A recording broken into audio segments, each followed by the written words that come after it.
पहाड़ों और जंगलों से घिरे छोटे से गांव भैरवपुर में लोग अब भी मानते थे कि हर चीज़ की एक आत्मा होती है, पेड़ की, नदी की और इंसान की भी।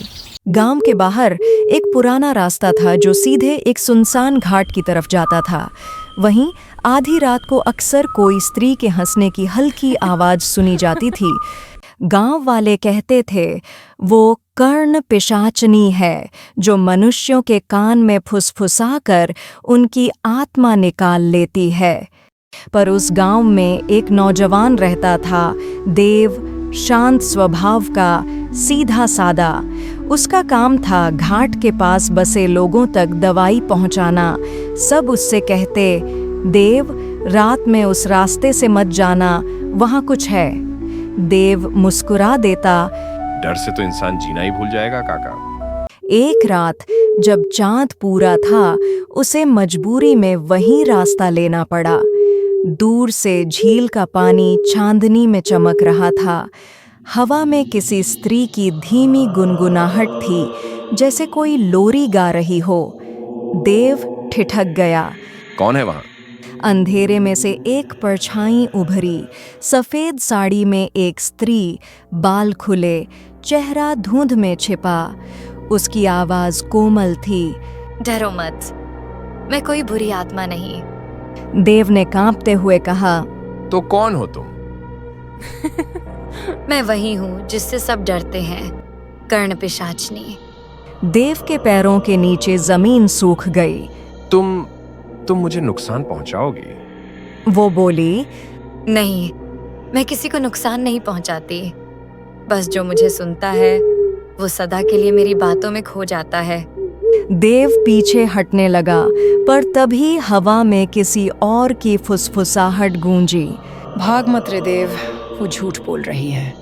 देव ने पीछे मुड़कर देखा। वहां एक और औरत खड़ी थी, लाल साड़ी में, आंखों में आग, बाल बिखरे हुए। वो गर्जी, मैं हूँ डायन और ये पिशाचनी तेरी आत्मा पे कब्जा करना चाहती है। अब हवा जोरों से चलने लगी। दोनों आत्माएं एक दूसरे के चारों ओर घूमने लगीं, जैसे हवा में आग और धुआं टकरा रहे हों। कर्ण पिशाचनी बोली, डायन, तू लोगों का खून पीती है, मैं सिर्फ उनके दुख सुनती हूँ। डायन चीखी। दुख सुनकर भी तो तू उन्हें जिंदा नहीं छोड़ती। देव घबराकर जमीन पर गिर पड़ा। दोनों की चीखें उसके कानों में गूंजने लगीं। अचानक पिशाचनी उसकी ओर झुकी और बोली, अगर तुझ में हिम्मत है तो मेरी बात सुन। देव ने कांपते हुए सिर हिलाया। उसने कहा, सदियों पहले मैं भी एक इंसान थी, एक माँ जिसका बच्चा बुखार से तड़प तड़प कर मर गया। गांव वालों ने मुझे डायन कहा, मुझे मार दिया। मेरी आत्मा यहाँ भटकती रही, लोगों के कानों में रोती रही। देव की आंखों से आंसू बह निकले। तो तू बुरी नहीं है? नहीं, पर इस डायन ने मेरे दर्द को अपना खेल बना लिया। ये आत्माएं बांटने नहीं देती। डायन गर्जी, तू फिर झूठ बोल रही है। और वो पिशाचनी पर झपट पड़ी। आसमान में बिजली चमकी, पेड़ हिल उठे, जमीन कांप गई।